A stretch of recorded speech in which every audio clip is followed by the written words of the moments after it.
Hello everyone, welcome to Raising Vibrations, and you with Simon today. And in today's video, we're going to be looking at how to reclaim your inner authority.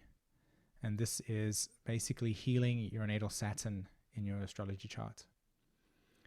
So I'm going to be sharing with you a presentation on some of the things that I've been deeply processing over the last couple of months, and something that's been very close to my heart, not only while I've been studying astrology and understanding the nature of the soul's experience, but also this very close internal process and journey that my own soul has been going on. So I'm really excited to share with you today some of my insights and thoughts, and I'm sharing that, as I said, I've come to experience inside of myself what I have changed within my personal self, and hopefully this can give some inspiration or some meaning to how you can take this knowledge and integrate it into your own life, so that the nature of your Saturn and the way that it shows up for you in your life can be done from a really strong and integrated place, and how you can actually reclaim your inner authority. Okay. So as I said before, this has been a very close experience to my heart. I have natal Saturn sitting at 6 degrees of Scorpio in my 10th house, and my sun sign and Pluto and Mercury are really close to that Saturn. They're all sitting in the 10th house. And one of the things that's been really strong for me in terms of my Saturnian development has been a lot of the insights that I'll share with you today. A lot of the things that I sense and see are experiences that we have as a collective at the moment in time as well. So what I'm going to do now is I'm going to switch over to the presentation, and we'll take it from there. So I really hope that you find value in this, and thanks very much for paying attention and listening. So reclaiming your inner authority and healing your natal Saturn. And as I said before in the introduction, there are a couple of really main reasons as to why you're witnessing this at the moment, and why it's content that I sense and feel could be deeply nourishing to you. Is that we all have this deep desire to understand what the symbols mean in our charts, and we all have a deep inquiry into how we can live in, for different ways that we can describe it, in alignment with those highest principles that the symbols suggest. So what is the highest principles of Venus in your chart, or what does Venus represent or mean to you in your chart? What is the karma associated with it? And for some of you that are more inclined towards the inner emotional work that is associated with your chart, how do you emotionally mature and integrate a healthy Saturn or a healthy Mars?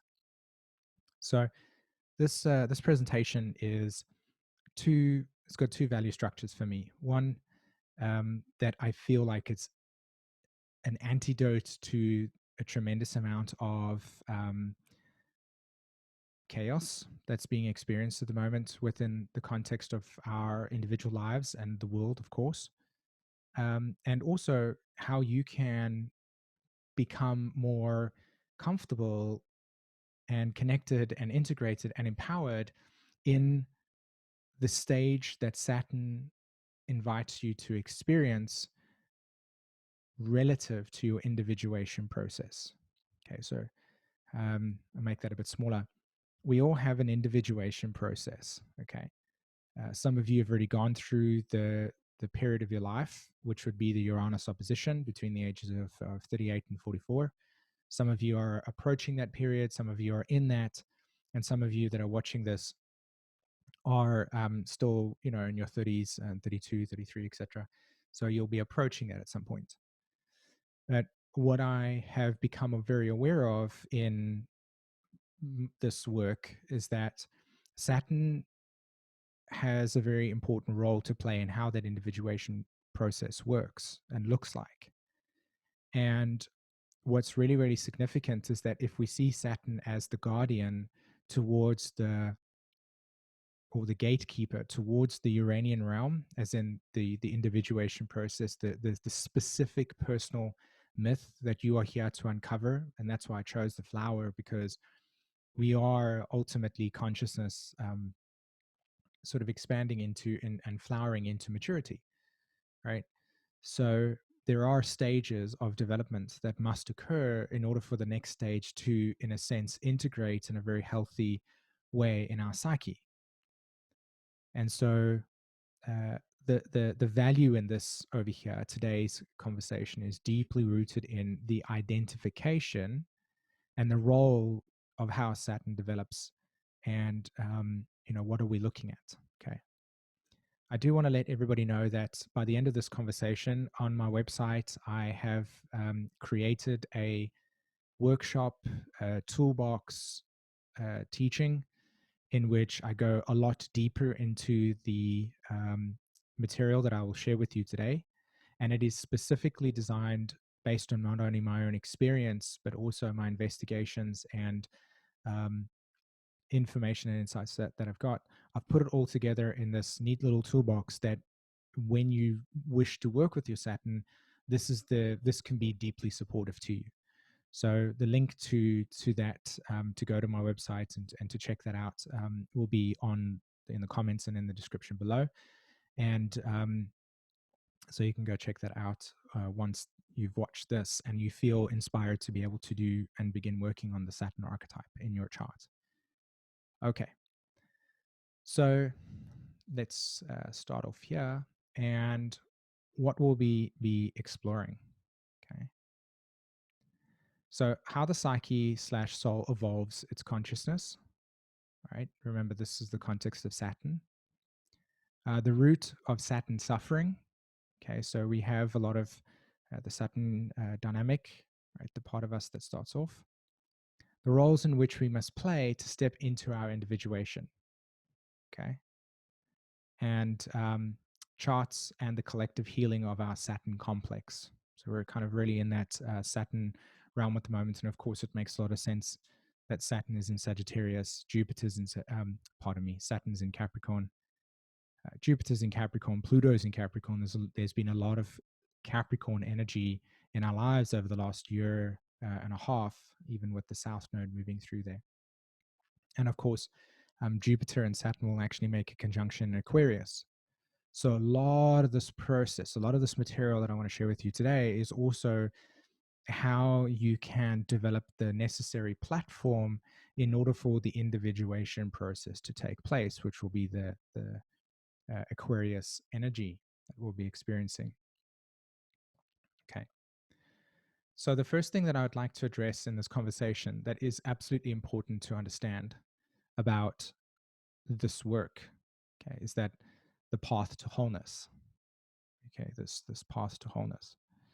So the meaning of whole or wholeness is to make holy or to heal.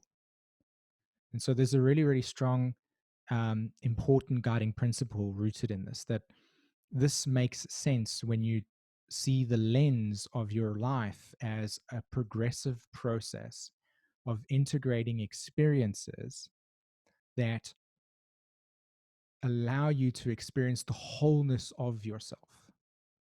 Okay. So life itself is a series of progressive experiences where one side of the story is very visible and very visceral, and that's through the Saturn realm, which is your personality and your ego. And then there's this other dimension of reality that's existing simultaneously, but in an invisible way.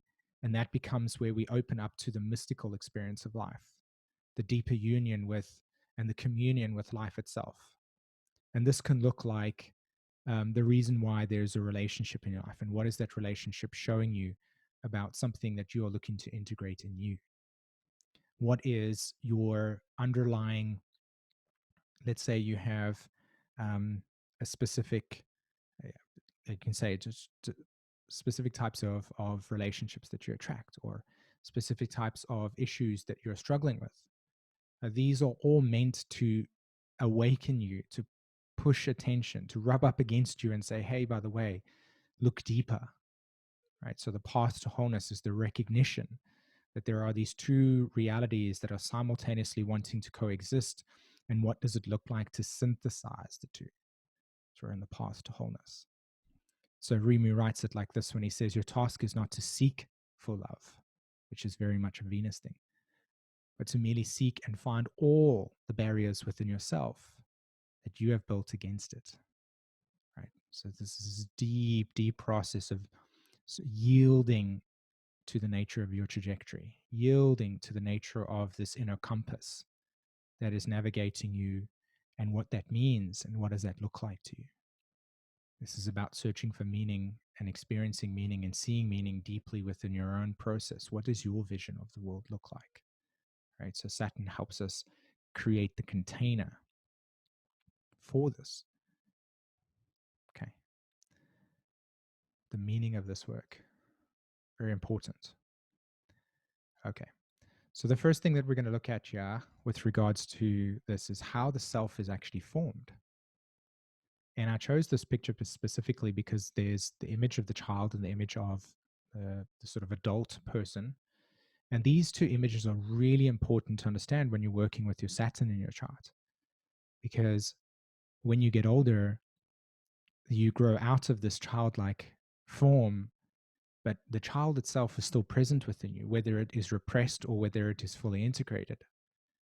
And so you're always in communion with the part of yourself that is maturing, that is looking back at the self, and the part of yourself that was being developed when you were a kid. So there's this developing sense of identity and then the actual identity that you have when you're an adult. And they're always interacting with each other. And Saturn is an aspect of this form or structure that is the adult, that is always consistently interacting with the image of yourself. So, how is Saturn formed in your life? How does the sense of self, not your deep, mystical, interdimensional self, represent, but what is the ego self? Right? How does your personality evolve or manifest itself? And so, we look firstly to the experience of Aries and its relationship to Cancer. Okay, here's the Aries archetype, it's the Cancer archetype, and in the natural zodiac, there's an aspect, right? So we start here with Aries, and we have a new experience, and when we have this new experience, it gives us an emotional feedback, right? We form an emotional feedback to the experience, and that allows us to then be able to form a memory, right? And this memory itself then leads to the next pace, which is how we mirror the experience to another person through a story, or how we actually are mirroring the experience within ourselves. So there's this really, really strong, and that's why, again, the mirror is here, because the mirror is a reflective tool, and it is deeply, deeply important. So the moon sign in your chart tells us a lot about how you would mirror or want to be mirrored when you were growing up, and how you actually mirror life. Okay. The self-image is really important. So the development of the self, relative to you coming into the world, is conditioned deeply by the people around you, by the family around you, by the rules around you. You must remember that when you're a child and you come into the world, you don't have a sense of security, and so the people who show up as the ones who are going to look after you, your parents, for instance, take on not only a biological significance, but also a very deeply psychological and emotional significance, because your security is deeply rooted in them being able to see Libra, the other person, who you are. So one of the ways that Saturn is formed and how it shapes itself within your conditioning and how it shapes itself in your astrology chart is formed relative to the mirroring archetype, how you were seen as a child, how your original boundaries were actually shown to you, who modeled to you the way that life is, right? So this is an important aspect in how Saturn actually develops. And as we go deeper into this experience, you'll see more how this is relevant. Now, between Capricorn over here and Libra here, remember, I'm just using these astrological signs to show you natural function. But you must remember that the Capricorn aspect of this situation is always in relation. So you are always in relation to something that has already formed itself. And that can be anything. It can be your work, it can be your relationship to your food, it can be your relationship to your actual parents, it can be a relationship to your children, it can be a relationship to anything. The way that Saturn forms in the chart is that there is a new experience that leads to an emotional moment. This is this over here. That emotional moment is always in relation, right? Always in relation to something that is formed itself outside of you. So that's why when Saturn first becomes, when you're developing your Saturn in your life, it's always the outside environment that is shaping and stimulating the way that you internalize the experience of life. It's a very important thing to understand about your Saturn, is because this is the function where internalization will take place. So I mentioned to you earlier that my Saturn sits in the 10th house Scorpio, and Pluto transited over my Saturn at the age of 5, 4.5, and 5. And the very nature of what I am looking to heal in my Saturn was actually developed or came into existence at that stage. You know, my parents had split, and abandonment Scorpio, betrayal Scorpio, but it even involved the authorities. It was a very strong legal battle. You know, and around me at the time were these two parents who were fighting with each other consistently. And part of my Saturn mirroring dynamic is both parents didn't mirror to me a safe environment. So the underlying Saturn complex in myself is this insecurity around, you know, my own sense of authority. And that absence over there has led to types of relationships where a codependent way of being occurs. You know, so this is a really important thing to begin to see and sense and understand, that the formation of Saturn has a lot to do with the environment and the people around you, and how that environment was mirroring to you experiences, and how you were internalizing those experiences too. So we go over here and we see the boundary that forms with Capricorn, and it completes what is called the cardinal axis in the zodiac. And just clear out this over here and show you that in order for the self to fully complete, it needs to have an entire circle of a new experience that becomes mirrored with something outside of itself. That when that mirror and that outside of itself is established, what happens is that it then defines you. Okay, so new experience leads to an emotional moment that gets mirrored to you. That mirroring comes from the object outside of yourself, and that object outside of yourself completes the cycle. And so what you have here is a reflection of inner and outer. So when we are children, we're deeply impressionable. And so this impression, or how we experience things in life, leaves an impression on us. And this impression that gets left on us, we internalize. It is only later on, when we go through our Saturn, do we recognize the importance of breaking down those internalized impressions, because those internalized impressions can hold guilt. They can hold where mom was feeling guilty, but you didn't know that, but it looked like an emotional blame. You know, the range of how these things manifest themselves is too much to basically explain. But what we're talking about here is the nature of how the Saturn forms itself. And it's all about how you relate, how you internalize the experience, and how the other person is expressing the experience, or how the experience itself is showing up in your field. And of course, that includes belief systems, ideologies, and perspectives. This is how we form this sense of identity. Okay. So what else then occurs here, and this is something that's really important to understand about Saturn and its relationship, particularly to Pisces, is that consciousness itself, which is the Pisces part, is in itself a liquid form. And you notice here that this glass is actually Saturn, right? It's a boundary. And then inside the boundary is this form, is consciousness, awareness. And so what happens here is that and I'm going to stop there for a second and say projection is the first and prerequisite stage to integration. Okay, this is really important to understand. In our admiration of someone, we encounter the undeveloped qualities we have yet to step into. Okay? While in our healthy disdain, we come to know our refusals. So this comes back to Rumi's quote.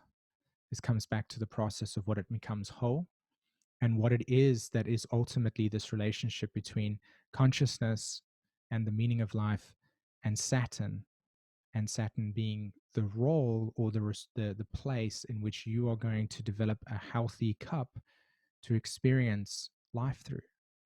And if your Saturn is weak and underdeveloped and immature, we stay in the child stage of just being deeply impressionable in life and feeling like there's no protection.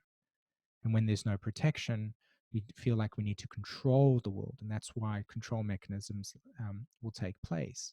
We need to control the outside circumstances because really internally within ourselves, we didn't internalize the security. And this comes down to the way that Saturn gets shaped. When we're a child and we're growing up, if the parent doesn't mirror to us or have specific experiences that tells us this is okay, I'm here to protect you, that gap gets formed. So we come back to this over here and it says projection is the first and prerequisite stage to integration.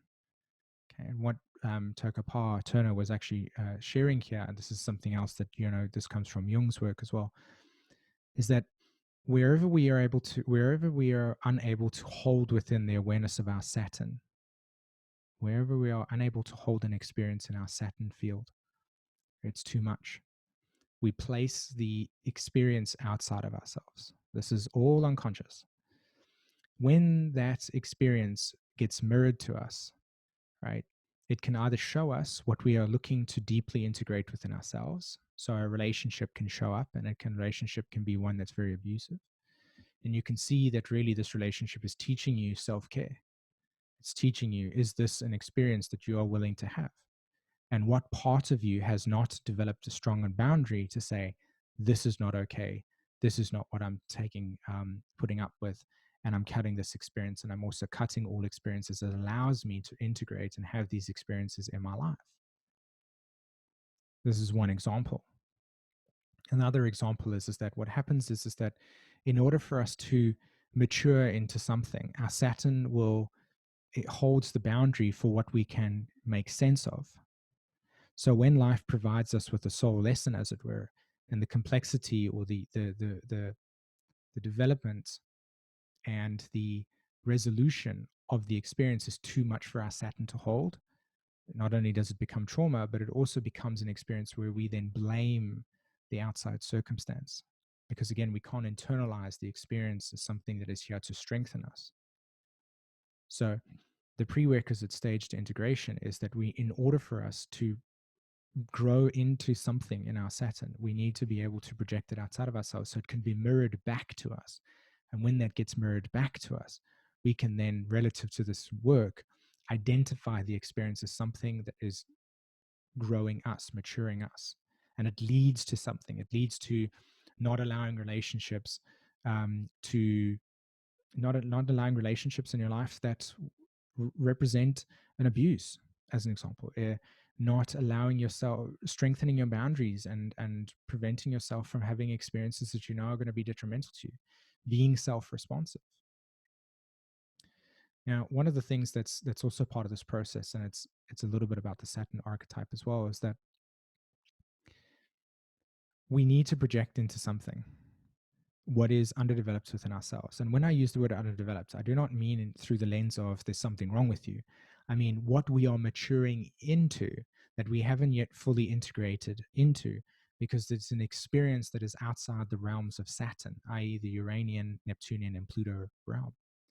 And so we're always going to initially see somebody, like, for instance, let's say somebody was trying to liberate themselves from a status quo image. And let's say somebody like, Kurt Cobain, as an example, represented, there was like an infatuation for that person. The question is, what is that person mirroring inside of you that is looking to be stepped into? And this is why things like Jordan Peterson, for example, would have been such a like a public figure to many people, because what they did was they projected into him the nature of the thing that they were trying to develop within themselves. And so that's why there was a frequency match. It's the same thing when you look at public figures like Trump, for instance, another great example. What is it that what are we hanging in him that is a representation of what it is that we're looking to develop and integrate within ourselves? And so this is very important when we understand our Saturn, because it is the process of maturation with Saturn. Wherever we can't hold what it is that the psyche or soul is bringing to us, which is consciousness, we'll place it in an external figure, hang it up in that person, and that person will mirror to us. And if we're capable of understanding Rumi's quote, which is this over here, let's go back to it, to find all the barriers within yourself that you've built up against.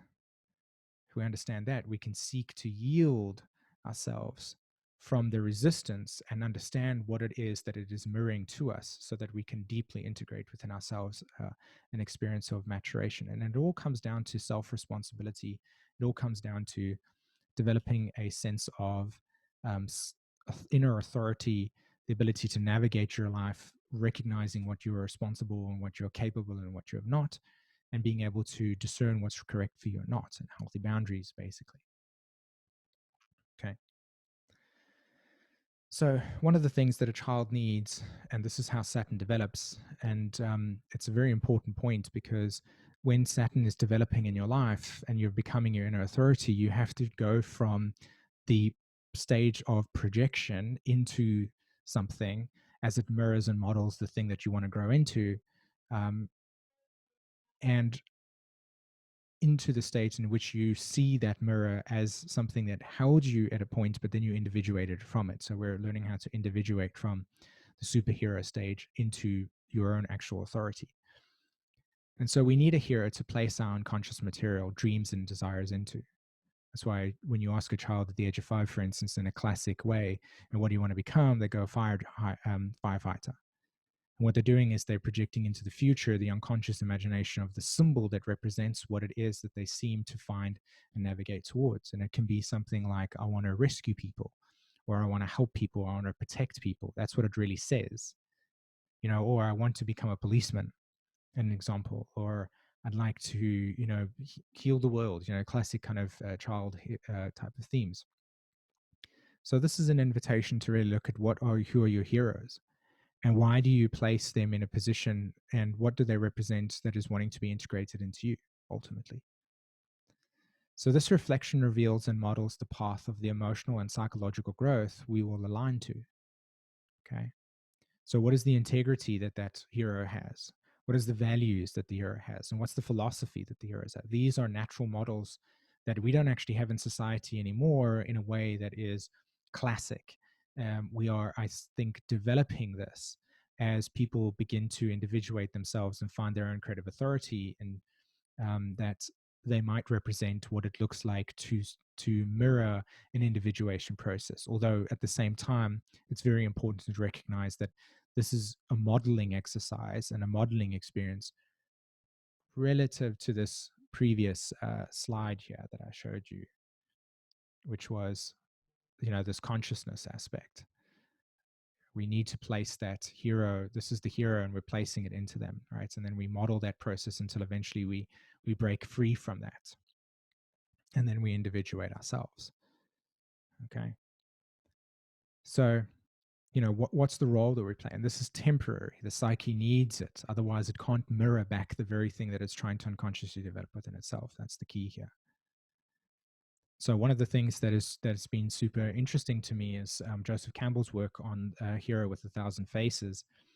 And if you look at films, for instance, the way that we can identify with films, particularly, with films itself, is because each of these people we project into, or people, the writers, etc., project into the characters a role. And then when we identify with that role within ourselves, we can actually feel connected to the storyline. So this happens here as well, is that, there's different heroes for different experiences, and they model and reflect back to us. And this is the key here. the modeling and reflecting back to what it is that we're trying to integrate within ourselves.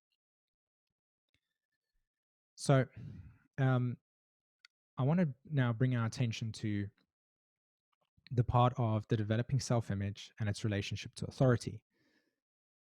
And I find this really, really fascinating because, as I said before, I'll show you about the charts of the current astrology at the moment. And what I found really, really fascinating as I see into the collective, not only from my own personal experience, but also what I notice is very vital and the antidote to a certain degree around healing at this point in time for us, because of course it's very clear that the structures of authority are in a sense being um, torn down on one side, and on the other side there's a deep kind of recognition of its importance, but it's so distorted and damaged that it actually is very much the same thing, where we're all going, oh, we have two choices, one's really, really like horrible and it makes us feel uncomfortable, and then the other choice is, oh, that's also really, really bad, but I have to make a choice here.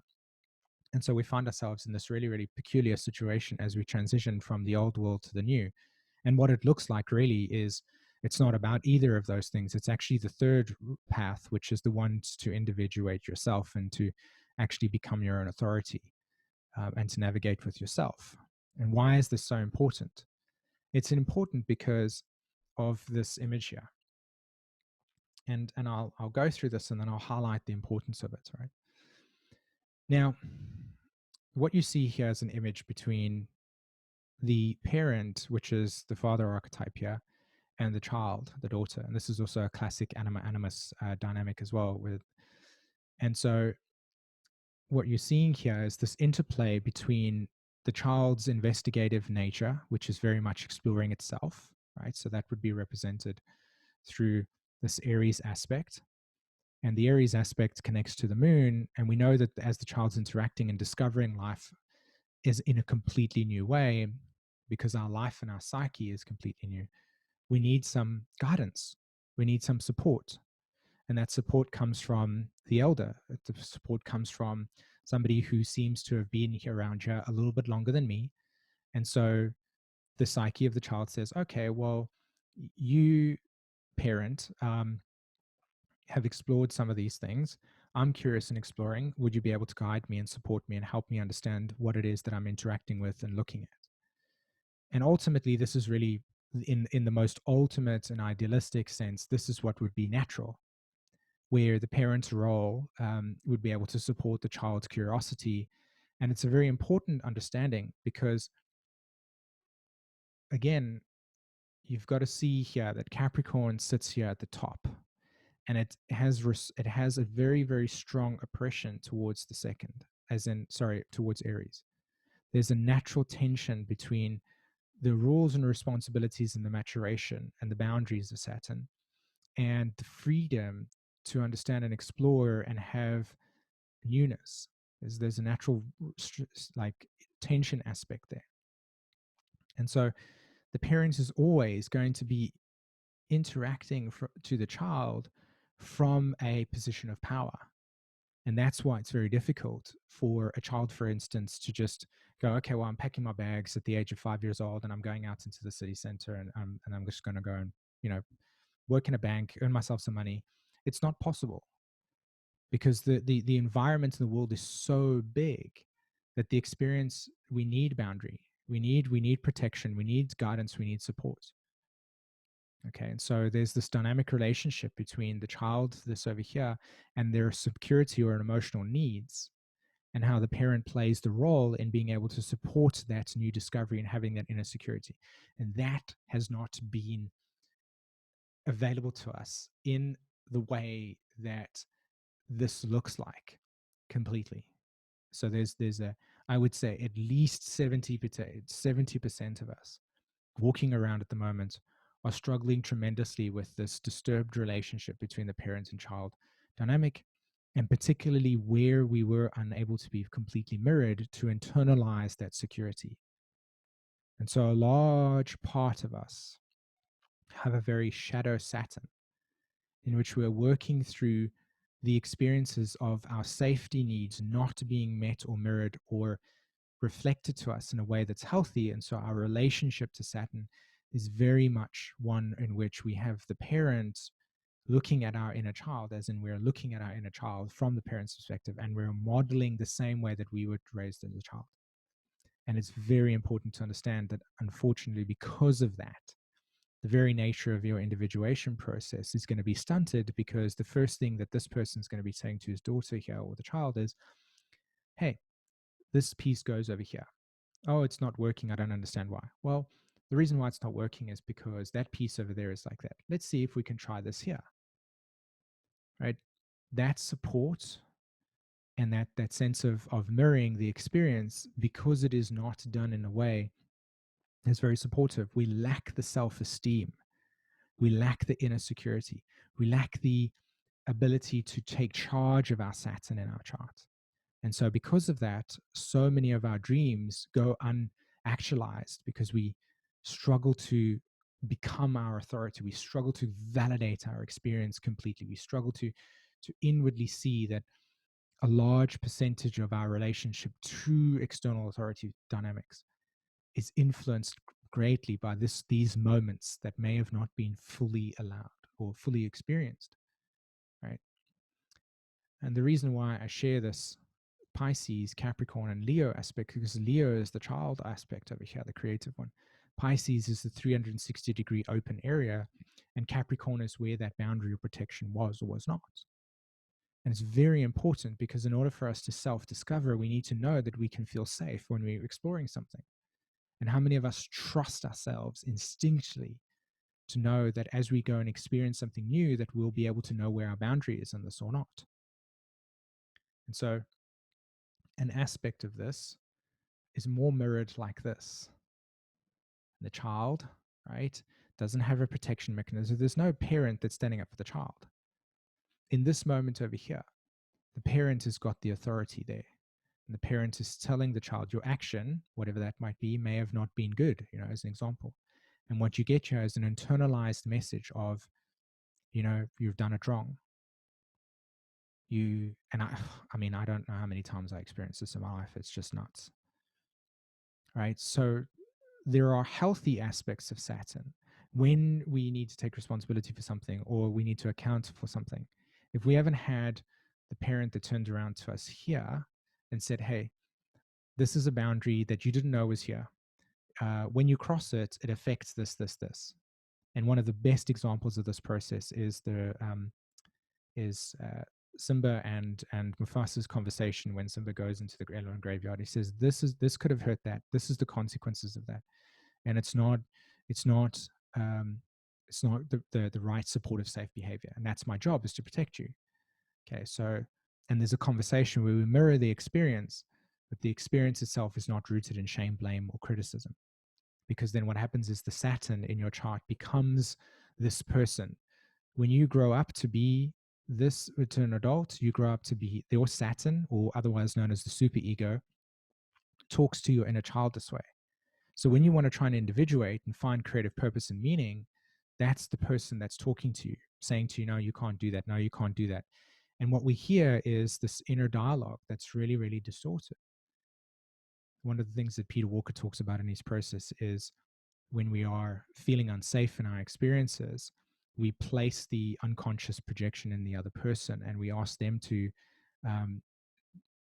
act in a way that is not what is mirroring to us what we had when we were younger. And so that can also reflect where we sacrifice and believe and disconnect our power, and we place it outside of ourselves because we haven't internalized the parent, as it were, in a way that's deeply supportive. So one of the things that's super clear over here is what children need most is love, respect, to play, to have fun, to be seen, to be listened to. You can see all these words: to be listened to, that's mirroring; to be loved and respected. Hey, by the way, you've got this. I see you want to play, and I can see you have some fun. Right now, it might not be the most appropriate thing, but we can go do that a bit later. These are the things that need most. Your presence, a hero. You see how children, we need to project it into it. And these are the things that are absent. And so because of this, so much of our Saturn is fostered in depression. We don't know how to navigate ourselves. We don't know how to believe in ourselves. We don't know how to follow our dreams. We don't know how to support our dreams. And we don't have place to grow. We don't have the encouragement to try again. We don't have the opportunity to say, hey, by the way, chance to make a mistake, instead of, why did you get this wrong? You're stupid. And sometimes to be told, yes, I'm going to have that. Can you trust yourself? All of these things affect our relationships, affect our way of becoming individuated, and so on and so forth. The thing just goes on. So this is a really important process of understanding the role of Saturn in your life. You know, so I'm going to touch on a couple of things over here. I'm just going to move through them because this is part of the toolbox that I've put together. And again, it's on my website, and you can go check that out once on YouTube.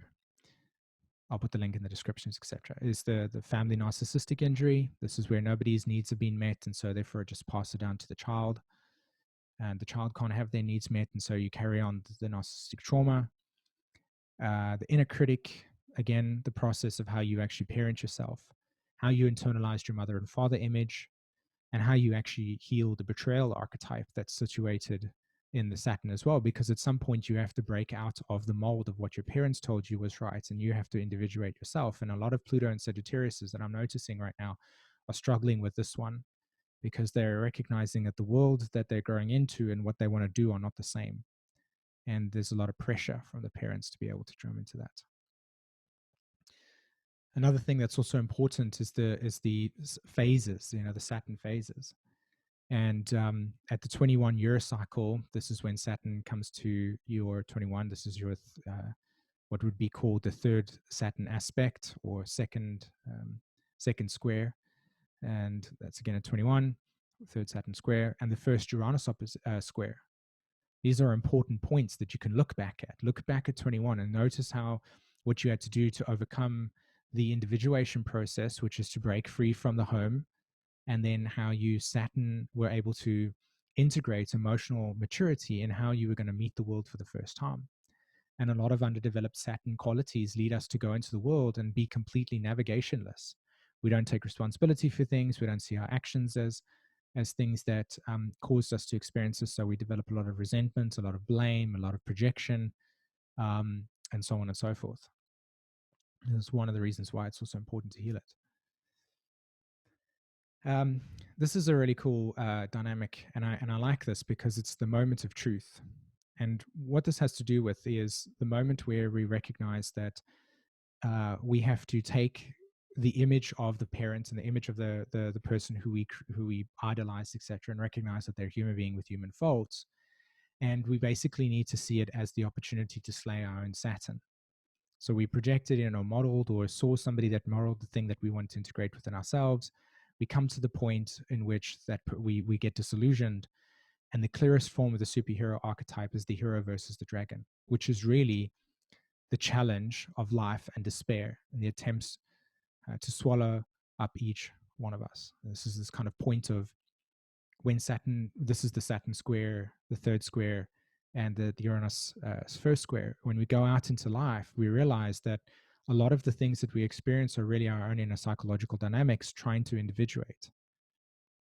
And so we need to see that as we go through our fears and we challenge our Saturn, we need to tear down and break down the fear structure in our lives, because the fear is where we haven't been able to fully develop our security within inside of ourselves, to feel comfortable and confident, to put our boundary in place, to navigate in our world, because the world is a big and uncomfortable and scary place,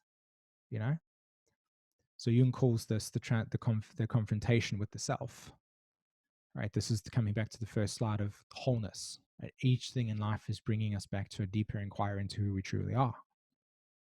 And Saturn tells you specifically how to get to your Uranus in your chart. And if your Saturn's not mature enough, Uranian energy is going to traumatize you. So the Taoists, I like this. If you're into human design and stuff as well, I Ching, the 38, hexagram 38 is obstruction. So we come to this point of obstruction. Hexagram 47 is adversity. In fact, hexagram 47 sits in the head and in the ajna, and it speaks to where our own psychological thinking, Saturn, and boundaries limit us from seeing what is beyond the horizon. And so we are always repressed by our own Saturn. And when we're oppressed by our own Saturn and we don't see that we're oppressed by our own Saturn, we'll always be projecting it outward, outside of ourselves, and placing the dragon in another person, and that reflects back to us our own oppression. And what is actually here is that we've got to confront our own dragon. We've got to confront our own oppression. And the own oppression is the realization of the model of Saturn that sits in our chart. And so, whereby difficulties throw us back on ourselves and ultimately lead us to greater consciousness. Every single experience needs to be turned back and said, what am I learning from this? And what is it teaching me about my own relationship to life, etc.? And this is a big part of how you actually process your Saturn. And again, this is all part of the toolbox. So I wanted to show you something here quickly. Just check this out. Everything's in Capricorn, and there's the square between the 10th house and the first house, and Chiron's sitting there, which is why this video is out, because I sense that there's a very strong connection between Chiron and Aries healing Pluto's entrance into Capricorn and Uranus's entrance into Aries for the last 7 years since 2011, which I'll show. And yeah, you also have Neptune sitting in Pisces. And there's this dynamic process in which we are, from my sense, getting the opportunity to be confronted by our own internal projections of what we have placed outside of ourselves, and all of our codependent patterns and all of our patterns in which we have asked the heroes and the authority figures outside of ourselves to parent us. And this is the great confrontation. We have to slay the hero. And the hero is we have to slay the hero firstly, which is the person that supported us. And then once we've done that, we've got to confront our own darkness. And that's where I think we are at the moment. And I think what will come out of that is a deep individuation process, which will lead us to understanding who we really are versus the conformed sense of identity that we are thinking we are. And a lot of the times when we place the responsibility outside of ourselves, we are still learning to see what we have not integrated within ourselves. It's a deep process, very intense. So I just want to show you here again when Pluto is in Capricorn and Uranus is in Aries, and there's that square that takes place. And remember how I was talking about this, how the Capricorn archetype is the limitation, it's the Saturn where we're trying to grow into, and the Aries wants to break us free. But what it's doing is it's revealing to us all of the Saturn shadow, all of the complex trauma, all of the CPTSD, all of the superego material, all of the things in which we have been parented in the past, and we're slaying that, then entering the darkness of our own nature, and then hopefully by that coming out of the other side. And I suspect that this will become more progressively aware as we move along 2020 and 2021. This I just found fascinating because a lot of Pluto and Scorpios are dealing with this on a very deep level in terms of their relationship to their parents, and particularly the father archetype. And it is one of the reasons why there's tremendous amount of social change occurring at the moment at a political level, because politics and political people and politicians represent the outer authority of the parent who says, I'll feed you.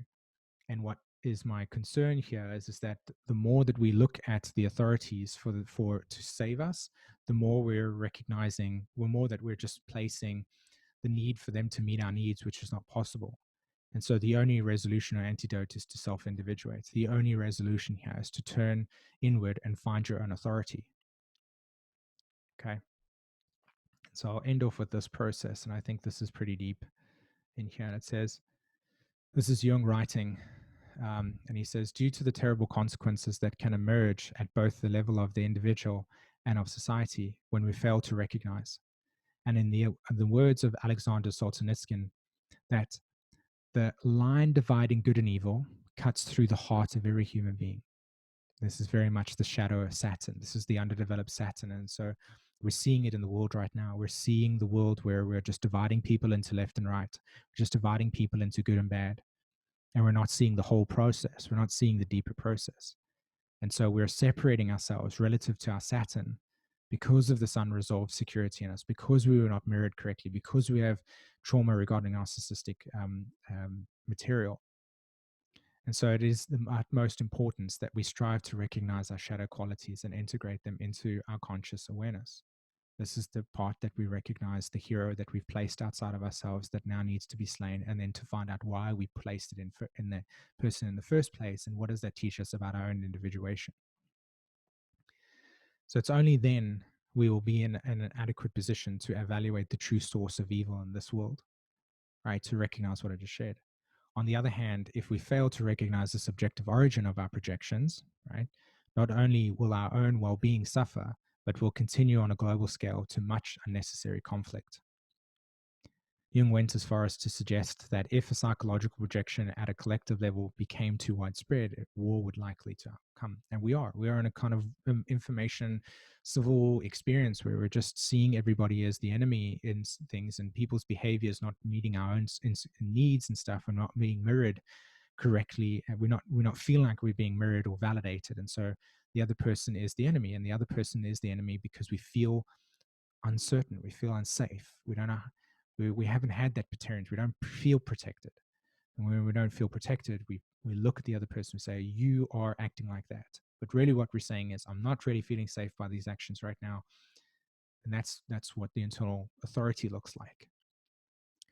For we believe that our greatest danger to human civilization not lay in the weapons we have at our disposal, but in our inability to understand our own selves. And for it is this ignorance and the failure to face up to our own weakness and destructiveness that causes what we should be an internal battle to manifest itself in the external world. It's just amazing. So how do we consciously integrate, or how do I consciously integrate my Saturn and life as my true self? And this is something that I've put together, and I've specifically put it together in a very delicate way for everybody to digest and understand. If for astrologers that want to do that, for you, if you just want to follow these guidelines and work on it yourself, I created a package. It's on my website. You just click the link below to go and do that, okay? And go check that out. So thanks very much for your time today, everybody. I hope that you found a lot of value in this process, and I look forward to seeing you in another video. Take care. Bye-bye.